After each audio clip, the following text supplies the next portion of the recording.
Welcome to the Dreamboat. This is where we explore everything to do with dreams. We are sponsored by the DRI Centre for Dream Studies, and you can find out more about our work in the show notes. You can join us here every fortnight or at one of our dream courses, workshops, or retreats. Thank you for coming on board. So here we are, end of Series 6, and what an interesting series it's been. And I'm really glad to welcome back my friend and colleague, David Billington, who is head of the DRI. David, lovely to have you back on board for our traditional wrap-up Q&A session. It's lovely to be here. Thank you for having me back. I can't wait to hear what the questions are. We've got some interesting ones lined up, but I thought I'd just obviously talk about Series 6. We've had some really interesting guests on this time round, and we always do, but thank you for all the guests that have taken part. We've had some interesting people like Kim Kranz and obviously Sean Goodwin, who did the children's dreams, Catherine Bell from the Dream Journal, and obviously Charlie Morley. And to everybody else, thank you. And to everybody who supports us in the background. As Dave knows, there's quite a few people that help this tick along very nicely. And we're already planning Series 7, so stay with us. Absolutely. Yeah. It takes a village to raise a child. It takes a city to make a podcast, apparently. Well, it's a pretty big city in some ways. And obviously, thank you for supporting the DRI in other ways, coming to our courses and our workshops. And obviously, next year, we've got a whole host of exciting dream courses lined up. So if you come on the website and you want to explore your dreams further, then we've got a workshop that will suit you. Absolutely. That's driccpe.org.uk. That's the website. You can find out everything that we're doing there. Exactly, workshops and classes. So let's crack on with our traditional end of series Q&A session, where we take some of your questions that have fascinated us and explore them a bit more deeply. One I know that Dave was interested in, that somebody had sent to him. I really like this one as well. Why are some dreams more complicated than others, and why are some just really simple? It's a good one, isn't it, actually? It is a good one, and it's a question that comes up a lot and in different forms. It comes up in dream groups. I think we've talked about this perhaps long ago, but the idea of dream envy, that when you're in a group, you'll hear somebody else talking about this epic adventure that they went on and exotic landscapes, and one thing leads to another, and there's spiritual beings speaking to them, and they're meeting their ancestors. And you're going, hang on, I dreamt about my dog, you know. And it weed on a lamppost, and that was it. Yes.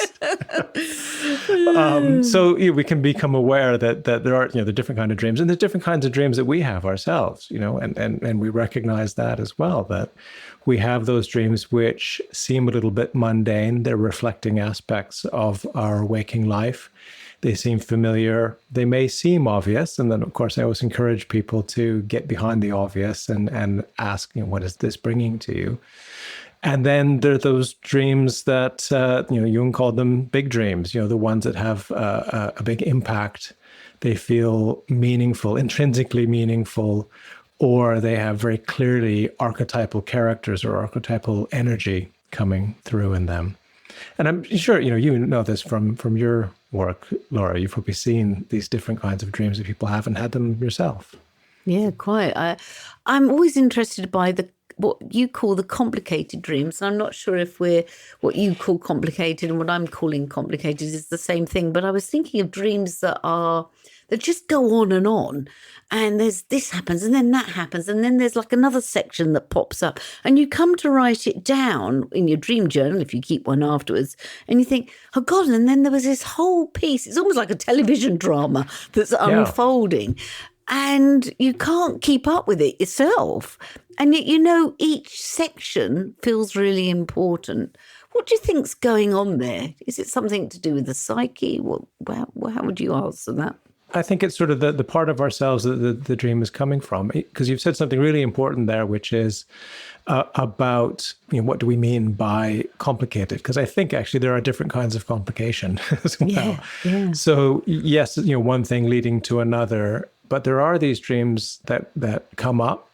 I've had them. I've certainly worked with lots of them, where there's just there's a lot of detail, there's a lot of activity, and it's very hard to sort through what is meaningful, what's important here.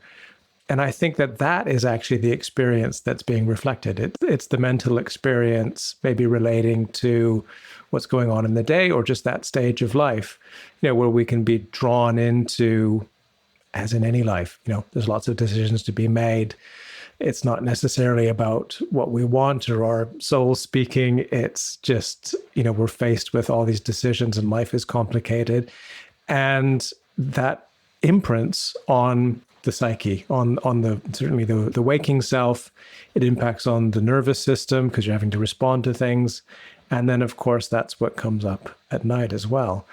And it's very clear, I think, from my experience, and having heard lots of dreams as you have, when that's happening on the mental plane. The mind is wonderful at complicating things. It's very good at dividing things and it's comparing things. And that's what it's for. It's lovely for that. But what comes out of that, it's like, you put a sheet of paper into the photocopier, the sheet of paper which represents your day, and then it starts to just multiply tons of copies that fly around the office until you don't know what's what. Or get stuck. Yes, exactly. Yes, they come out in slightly different versions or upside down or whatever else. And it's, it is an aspect of some people call it the mind, or it's the mental plane. And there are other kinds of dreams which might be more complicated in the sense that one thing leads to another. But there's that sense of it being a quest or a story, and it's happening on a little bit of a different level. And that's more like a reflection of what we might call the archetypal journey, I would think. Yeah, I like that a lot, because I think a lot of people, when they start, particularly when you start keeping a dream journal, you start recognizing these type of mythical quests or archetypal quests, and you realize that you have a significant one that comes back over the years. And it's almost like it's your own personal story. It's what your soul, I would say, has come down to explore. And if you can actually get to the nub of that, however complicated it might seem at times, then you finding out something very important about your essence and why you think you're here. And it can strip back, and suddenly the dream could become very simple. This is just yet another one of those detective dreams or wanting dreams or whatever it is that keeps that your psyche keeps exploring in a simple or complicated dream world. Yeah. And it kind of lets you know, I think the psyche lets you know where you are on your life journey, or in that journey of deep process, as we might call it in psychotherapy. So it will sort of say, okay, you remember when you were on the mountain and then you had tumbled down and then you had to go underground for a while, and then you remember how you dug your way out and then you were swimming, and then you were in the air. Exactly. Throw in a few more elements. Yeah, exactly. Whatever it is, it tells you, you remember what you went through. Okay, well, and now look at this. Now you're up in the air, and what's the landscape like? And this is, it tells you a little bit about then what's coming. But I think it's kind of, it's that role of the inner guide that says, yeah, look at what you've been through. Remember, this is what the purpose is. This is your quest, and this is what you're facing now. And it usually gives you something to work with. Yeah, I really like that. And that notion of when it is complicated, I think the phrase you use, which I really love, is sorting things through, because very often that's what we're doing in dream time.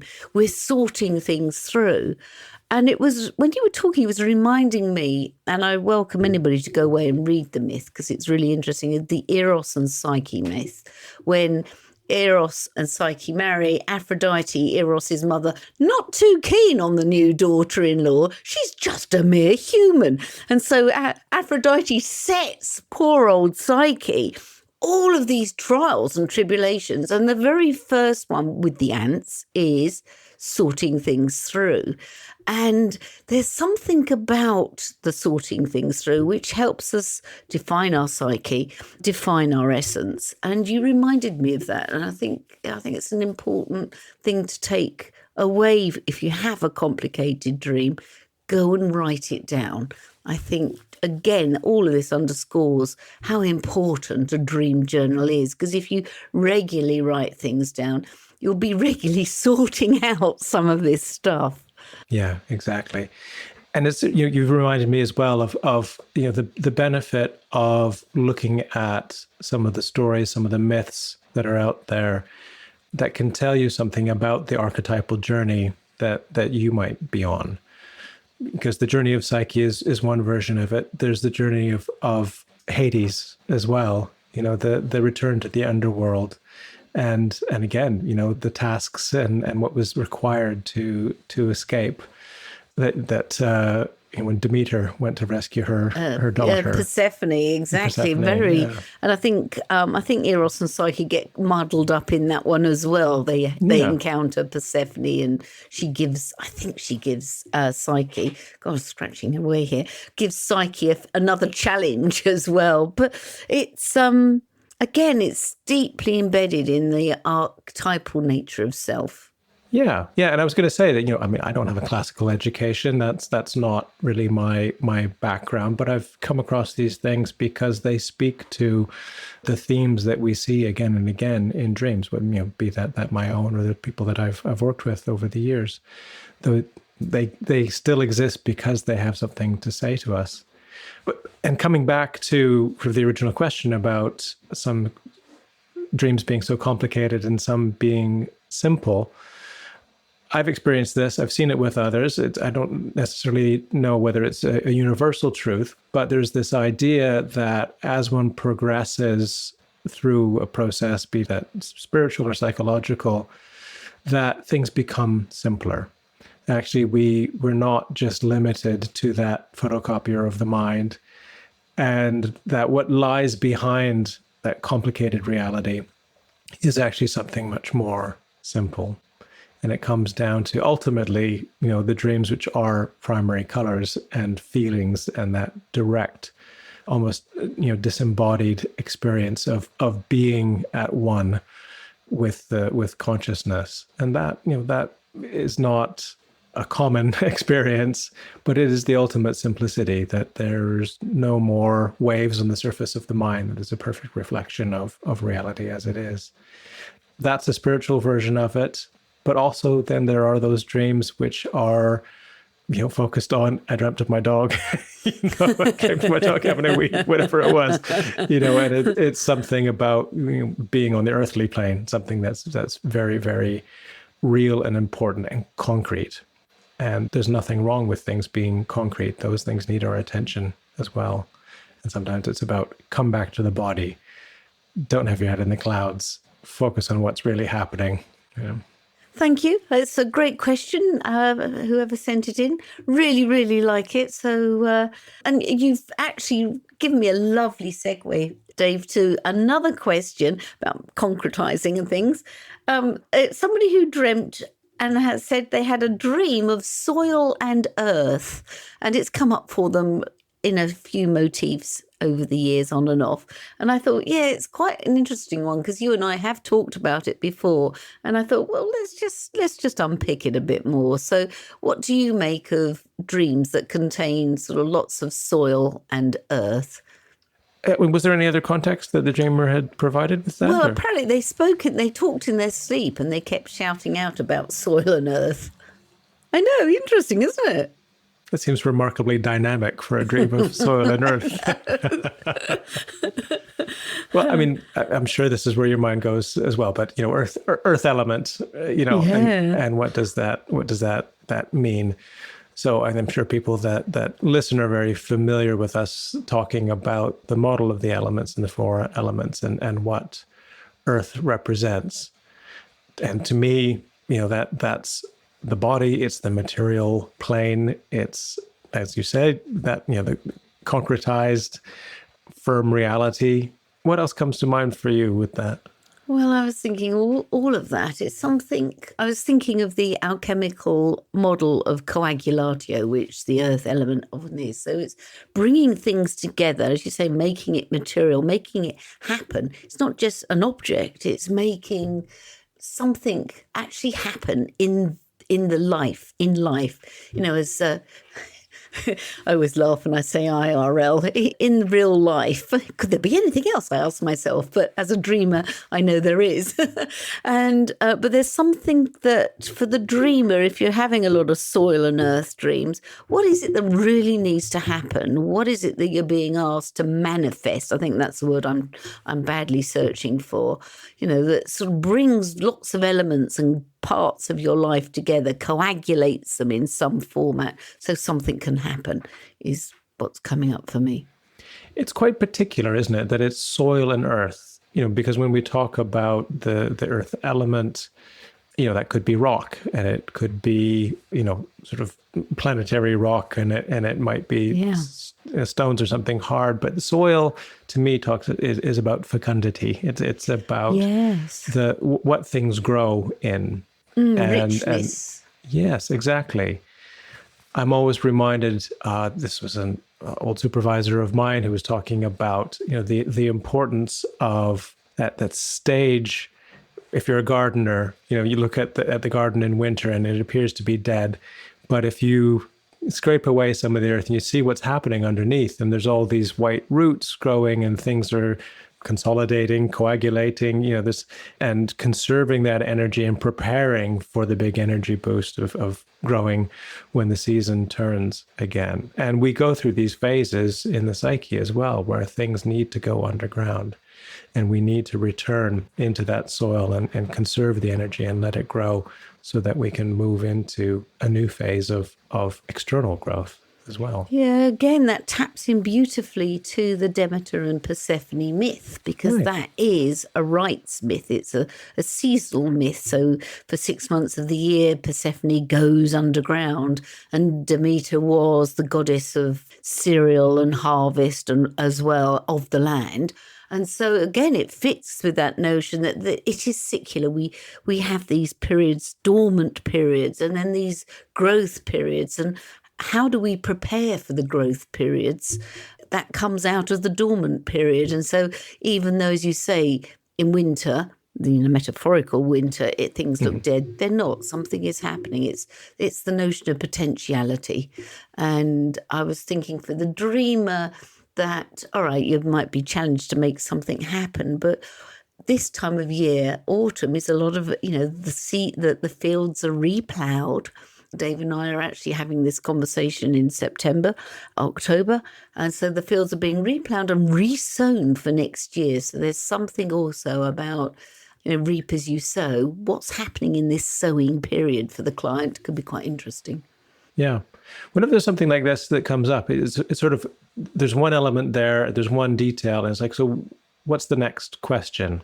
If you're working with this dream, it's like, okay, so there's soil, there's earth there. What kind of soil is it? So, is it dry?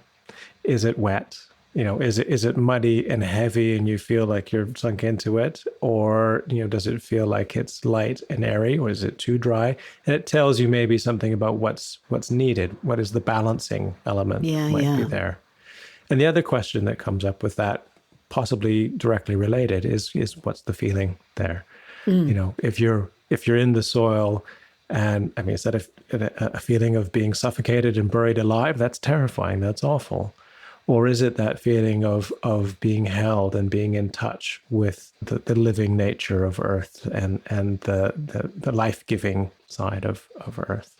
I really like that, because I was thinking, if the soil is dry, that tells you that you've got too much air element going on. And how are you going to bring in, if we were working with the elemental model, how are you going to bring in more water, more emotional context perhaps into your life? And again, if you're bogged down in it, you might need to sort of bring some air, so some more sort of rational thinking capacity into this, rather than get sucked into the emotional context perhaps of whatever it is. So I really like that, Dave. That's a really good point. You don't have to be a gardener to be a dream worker, but it doesn't hurt. Exactly. We're expecting dahlias next year. The Dreamboat is a project of the DRI Centre for Dream Studies. If you're the kind of person who is fascinated by the mystery of dreams and you want to learn more about the transformational power of dream work, check out our workshops, lectures, retreats, and training courses at driccpe.org.uk. Also on the website, you can support the podcast and all of DRI's work by becoming a member for just over £30 a year. That gets you discounts and first access for our ticketed events, as well as access to videos and extra material online. That's driccpe.org.uk, and you can find the link in the show notes. Now back to the podcast. I've actually really enjoyed that question. It seemed quite simple, but actually there is masses. Like all of this material, there's so much in it, and it's beautiful. And actually, while you were talking about it, again, there's this fabulous old alchemical illustration. I call them plates because they're like plates in a book, but illustration, and it's called, I can't remember the full title, but it's called Sowing the Seeds. And it was part of one of the alchemical operations, was again part of getting in touch with the earth element, making things happen. And there's this man literally walking through a ploughed field, just throwing seeds out of a basket. It's a beautiful plate. I'll put in the show notes, I'll put the book that you might be able to find the plate in, because obviously sadly we can't put in illustrations. But there we go. So thank you very much for the soil and earth question. So the other question we've had, which I suppose is a slight extension of that, I'm perhaps grasping at straws here, but somebody did ask, what is the difference? I think this is a really interesting question. What is the difference between dreaming and having visions? And I thought, wow, that is, because they seem like very similar states, and a lot of people who've been in both states, particularly if they've had visions while meditating, would think, is it a waking dream? What actually is this? So what do you do? What do you think? What comes up for you? I've got limited direct experience in this, so I'll probably let you talk about it a little bit more. But I'll just mention that my two points of reference for this are two people who were important teachers in my life. One of them is Dr. Nigel Hamilton, who we talk about a lot, co-founder of the DRI. And he's talked about that. He talked about his own experiences of it, of having a dream, waking up from the dream, and still being able to see the vision overlaid over reality, but it's still functioning like a dream, still having that kind of autonomy of a dream, and not being the same thing as what people experience with night terrors and so on. It's that it's the same feelings and the same relationship as to a dream, but being able to see waking reality at the same time. And the other one was a fellow named John Milton, who was a shamanistic spiritual teacher, who talked about the same thing of in his sort of initiation process of camping outside in nature and waking up and being aware of his surroundings, but having the vision sort of in front of him, and how meaningful that was for him. But that's it. I mean, what do you make of it? Well, I think it's a fascinating question. I know a lot of people, regular listeners, will know how I describe these things as being just slightly different states of consciousness. And it's a bit like a radio dial. You're just turning the dial slightly, you're into another radio station, or you're into another sort of, just another form of consciousness. And I think that visions and dreams overlap it very often. I was recalling the episode with Charlie Morley, who was talking about lucid dreaming and visions to a certain extent, and how a lot of people, when they lucid dream, when they wake, particularly if they've had stress or trauma, it helps them readjust in some way, because they can often re-see it and rehearse another ending to the trauma. And I was thinking, there's something about that liminal space when we're waking that is very similar, I think, to the visionary space. And when people meditate, I mean, I've been on retreats, and I would say that some you have dreams on a retreat, on silent retreats or spiritual practice retreats, but also when you're meditating, you can often transcend, for want of a better description, into a sort of visionary space, and it feels like a dream, but the form of consciousness involved is just slightly different. And that visionary space is also as powerful as a dreaming space or even a lucid dreaming space.